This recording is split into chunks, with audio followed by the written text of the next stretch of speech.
तर एसटी कर्मचाऱ्यांच्या संपामुळे लातूर जिल्हा प्रशासनाची राष्ट्रपतींच्या दौऱ्यासाठी धावपळ झाली आहे। राष्ट्रपतींच्या कार्यक्रमासाठी 600 बसचं नियोजन करण्यात आलं होतं।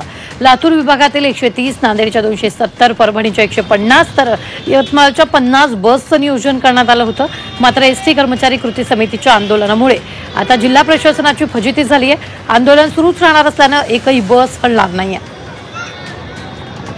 राष्ट्रपती महोदया 4 सप्टेंबर रोजी उदगीरमध्ये त्यांचं आगमन होतंय आणि त्या आगमनानिमित्त त्यांचं स्वागत करण्यासाठी उदगीरकर त्या ठिकाणी मोठ्या संख्येनं त्यांचं स्वागत त्या ठिकाणी करण्यात येणार आहे आणि त्यांची उत्सुकताही उदगीरकरांना त्या ठिकाणी आहे।